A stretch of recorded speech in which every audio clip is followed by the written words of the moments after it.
তো বন্ধুরা, এখন যে ঘটনাটি বলবো সেই ঘটনাটি হলো ব্ল্যাক ম্যাজিক নিয়ে একটি ঘটনা। তো চলুন কথা না বাড়িয়ে শুরু করা যাক। রাতটা শুরু থেকেই অস্বাভাবিক ছিল। আকাশে চাঁদ নেই, শুধু মেঘের কালো স্তর যেন পুরো পৃথিবীটাকে গিলে ফেলতে চাইছে। গ্রামের নাম ছিল শ্যামপুর। ছোট্ট, নিরিবিলি আর অনেক পুরনো কাহিনীতে ভরা। গ্রামে সেই গ্রামে ফিরছিল রায়হান প্রায় 10 বছর পর। তো চলুন 10 বছর পর কি হয়। রায়হান 10 বছর পর সেই গ্রামের বাড়িতে ফিরে আসলো। শহরে বড় হয়েছে, বিজ্ঞান নিয়ে পড়াশোনা করছে, ভূত প্রেত জাদুটোনা এসব বিশ্বাস করতো না। কিন্তু তার দাদার মৃত্যুর পর পুরনো বাড়িটা দেখতে আসতেই হলো। বাড়িটা যেন এখনো অতীতের মধ্যে আটকে আছে।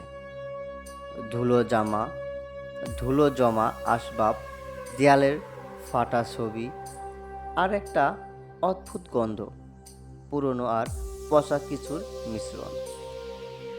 প্রথম রাতে সে অদ্ভুত কিছু লক্ষ্য করল। রাত 12টার দিকে হঠাৎ ঘরের বাইরে কারো হাঁটার শব্দ। ঠুক ঠুক, ঠক ঠক। রায়হান ভাবল হয়তো কোনো চোর বা গ্রামের কেউ। কিন্তু দরজা খুলে বাইরে তাকাতে দেখে কেউ নেই।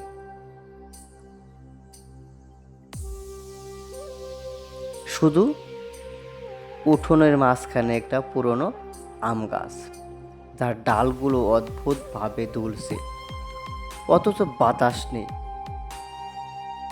আর সে আবার ঘরে ফিরে এলো, কিন্তু তখনই তার চোখে পড়ল দাদার পুরনো কাঠের আলমারির দিকে। আলমারিটা অল্প খোলা, অথচ সে তো এটা খোলেনি। ধীরে ধীরে কাছে গিয়ে দরজা খুলতে সে একটা পুরনো কালো কাপড় মোড়ানো বাক্স পেল।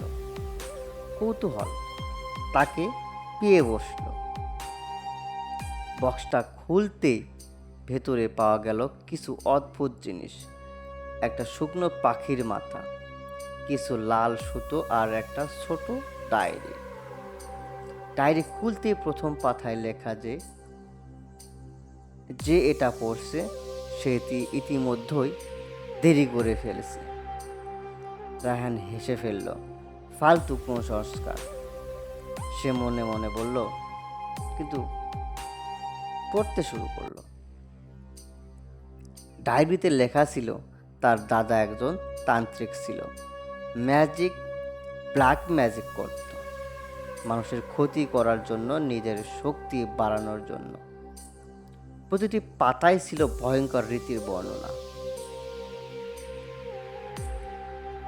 কিভাবে রাতে নির্দিষ্ট সময়ে তন্ত্র মন্ত্র পড়তে হয়, কিভাবে জীবন্ত কিছু উৎসর্গ করতে হয়, আর কিভাবে আত্মাকে বন্দি করা যায়। একটা পাতায় এসে তার হাত কেঁপে উঠল। সেখানে লেখা, শেষ রীতি অসম্পূর্ণ রয়ে গেছে, নতুন রক্তের প্রয়োজন, পরিবারের রক্ত। হঠাৎ করে ঘরের ভেতর ঠান্ডা হয়ে গেল। বাতাস নেই, তবুও পর্দা দুলছে। আর তারপর কানে ফিস ফিস শব্দ, রায়হান, রায়হান। সে জমে গেল, ধীরে ধীরে পিছনে তাকালো। কেউ নেই, কিন্তু আয়নায় তার পেছনে দাঁড়িয়ে আছে একটা কালো ছায়া, মানুষের মতো, কিন্তু মুখটা বিকৃত, দু চোখ দুটো পুরো সাদা। রায়হান হঠাৎ ঘুরে দাঁড়ালো, কিছু নেই। আবার আয়নার দিকে তাকালো, ছায়াটাও নেই। সে দ্রুত ডায়েরিটা বন্ধ করলো, কিন্তু তখন ওই ডায়েরির শেষ পাতা নিজে থেকেই খুলে গেল। সেখানে নতুন লেখা ফুটে উঠেছে, যেন কেউ এখন ওই লিখছে। রীতি শুরু হয়েছে। তার বুক ধরফর করতে লাগলো। হঠাৎ বাইরে থেকে এক অদ্ভুত চিৎকার শোনা গেল। মানুষ না, পশু না, এক অজানা কিছু আর্তনাদ। রায়হান সাহস করে বাইরে বের হলো। উঠোনে এসে সে যা দেখলো তা তাকে জীবনের জন্য বদলে দিল। আম গাছের নিচের মাটিতে আঁকা একটা বিশাল চক্র, লাল রঙের। চক্রের মাঝখানে একটা কালো ছায়া ধীরে ধীরে রূপ নিচ্ছে। আর সেই ছায়ার চারপাশে দাঁড়িয়ে আছে গ্রামের কিছু মানুষ, কিন্তু তাদের চোখ নেই, শুধু ফাঁকা গর্ত। তারা একসাথে মাথা ঘুরিয়ে রায়হানের দিকে তাকালো, তারপর একসাথে বলল, রক্ত দরকার। রায়হান দিল দৌড়, ঘরের ভেতরে ঢুকে দরজা বন্ধ করলো, কিন্তু দরজার ওপাশ থেকে ধাক্কা পড়তে লাগলো, ধুম ধুম ধুম। আর সেই সাথে মন্ত্রের মতো আওয়াজ, অসম্পূর্ণ, পূর্ণ করো। তার চোখ পড়ল ডায়েরির ওপর, শেষ পাতায় আবার নতুন লাইন, তুমি না করলে তারা করবে। রায়হান বুঝলো এই বাড়ি, এই গ্রাম, সব কিছুই একটা অন্ধকার শক্তির মধ্যে আটকে আছে, এবং এখন সেই শক্তি তাকে চাইছে। হঠাৎ তার হাত নিজে থেকেই নড়তে শুরু করলো। সে টের পাচ্ছে কিন্তু থামাতে পারছে না। ডায়েরির নির্দেশ অনুযায়ী সে মাটিতে চক্র আঁকতে শুরু করলো। মুখ দিয়ে অজানা ভাষায় মন্ত্র বেরোচ্ছে। সে চিৎকার করতে চাইল, কিন্তু তার গলা বন্ধ। তার চোখের সামনে ধীরে ধীরে সেই ছায়াটা স্পষ্ট হতে লাগলো, কিন্তু একটা লম্বা বিকৃতি দেহ, মুখে কোনো চামড়া নেই, কিন্তু দাঁত আর ফাঁকা চোখ, আর সেটা হাঁটছে। হঠাৎ দরজা ভেঙে গেল, বাইরে সেই চোখহীন মানুষগুলো ঢুকে পড়ল। তারা রায়হানকে ধীরে ঘিরে দাঁড়ালো আর একসাথে বলল, শেষ করো।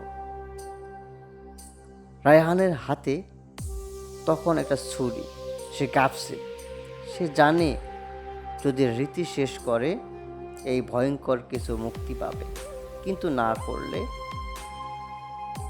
তারা তাকে ছিঁড়ে ফেলবে।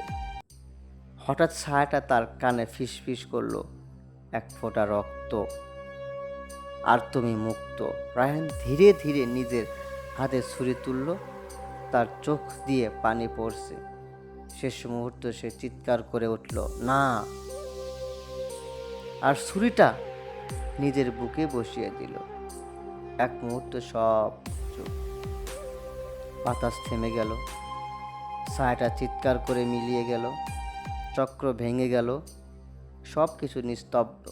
পরদিন সকালে গ্রামের লোকেরা এসে দেখল রায়হানের লাশ পড়ে আছে উঠোনে, মুখে একটা অদ্ভুত শান্তির ছাপ। সব কিছু শেষ মনে হলো, কিন্তু তারা খেয়াল করেনি তার হাতের পাশে পড়ে থাকা ডায়েরিটা আস্তে আস্তে খুলে ফেলেছে। শেষ পাতায় নতুন লেখা ফুটে উঠেছে, নতুন রক্ত আসবে আবার। আর দূরে আম গাছের ডাল আবার নড়ছে, কোনো বাতাস ছাড়াই। ব্ল্যাক ম্যাজিক এর একটি ভয়ঙ্কর গল্পটি। তো এই গল্পটি রায়হান তার স্বপ্নের মাধ্যমে দেখা। জানি না আপনাদের কতটুকু ভালো লাগবে। তো ভালো লাগলে অবশ্যই চ্যানেলটি সাবস্ক্রাইব করবেন, বেল আইকন নোটিফিকেশন অল করে রাখবেন, যেন আমাদের প্রথম ভিডিও আপনাদের কাছে সর্বপ্রথম পৌঁছে যায়। আর হ্যাঁ, ভিডিওতে লাইক দিতে ভুলবেন না, আর কমেন্টে বলবেন ভিডিওটি আপনাদের কেমন লেগেছে। সবাইকে অনেক অনেক ধন্যবাদ।